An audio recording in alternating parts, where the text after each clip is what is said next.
சிவகங்கை மாவட்டம் திருப்புவனம் வாரசந்தையில் இன்று வெளிநாட்டு பயணி ஒருவர் வருகை தந்து தமிழர்களின் வாழ்வியலை வியந்து பாராட்டியுள்ளார். பொங்கல் பண்டிகையை தொடர்ந்து நடைபெற்ற இந்த சந்தையில் கால்நடைகளின் விலை கிடுகிடுவென உயர்ந்துள்ளது. இதுகுறித்த கூடுதல் தகவல்களை பார்க்கலாம்.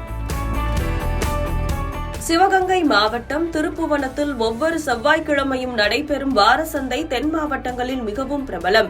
இந்த சந்தையை காண்பதற்காக இன்று பெல்ஜியம் நாட்டைச் சேர்ந்த பிரபல யூடியூபர் லான் வருகை தந்தார். இந்தியா முழுவதும் சுற்றுப்பயணம் மேற்கொண்டு வரும் இவர் தமிழகத்தின் ஜல்லிக்கட்டு போட்டிகளை கண்டு ரசித்த கையோடு கிராமப்புற மக்களின் வாழ்வியலை தேடி திருப்புவனம் வந்துள்ளார். சந்தையில் அணிவகுத்து நின்ற சண்டை சேவல்கள், வான்கோழிகள் மற்றும் ஆடுகளை கண்டு வியந்த லான் தமிழக மக்களின் விருந்தோம்பல் பண்பையும் ஆரோக்கியமான உணவு முறைகளையும் வெகுவாக பாராட்டினார். இதுகுறித்து அவர் பேசுகையில், ஐரோப்பிய நாடுகளை விட இங்கு விலைகள் மிகவும் கட்டுப்படியாக உள்ளதாகவும் இங்குள்ள மக்கள் வெளிநாட்டினரை இன்முகத்தோடு வரவேற்கும் விதம் நெகிழ்ச்சி அளிப்பதாகவும் தெரிவித்தார். குறிப்பாக உடல் நலத்திற்கு ஏற்ற இயற்கை சார்ந்த உணவு முறைகள் தனக்கு மிகவும் பிடித்துள்ளதாக அவர் குறிப்பிட்டார்.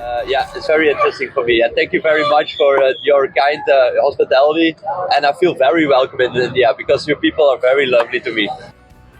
பயணியின் வருகை ஒருபுறம் உற்சாகத்தை அளித்தாலும் சந்தையில் விலை நிலவரம் இன்று விண்ணை தொட்டது. பொங்கல் பண்டிகை முடிந்த கையோடு கால்நடைகளுக்கான தேவை அதிகரித்ததே இதற்கு முக்கிய காரணமாக கூறப்படுகிறது. சந்தையின் விலை நிலவரத்தை பொறுத்தவரை இன்று வாங்குபவர்களுக்கு பெரும் அதிர்ச்சியே காத்திருந்தது. கடந்த வார சந்தையில் 600 ரூபாய்க்கு விற்பனையான 1.5 கிலோ எடை கொண்ட நாட்டுக்கோழி இன்று வரத்து குறைவால் 800 ரூபாய்க்கு விற்பனை செய்யப்பட்டது. அதேபோல் கடந்த வாரம் 300 ரூபாய்க்கு விற்கப்பட்ட ஒரு ஜோடி சண்டை சேவல் குஞ்சுகள் இன்று அதன் இரட்டிப்பு விலையான 600 ரூபாய்க்கு விற்பனையானது. குறிப்பாக சண்டை சேவல்களின் விலை கடந்த வாரத்தை விட 2 மடங்காக அதிகரித்து தரம் மற்றும் எடையை பொறுத்து 3000 ரூபாய் வரை விலை போனது குறிப்பிடத்தக்கது.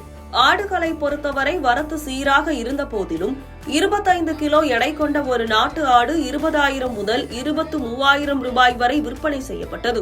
கால்நடை வரத்து குறைவாக இருந்ததால் நேரம் செல்ல செல்ல விலையும் ஏறிக்கொண்டே சென்றது.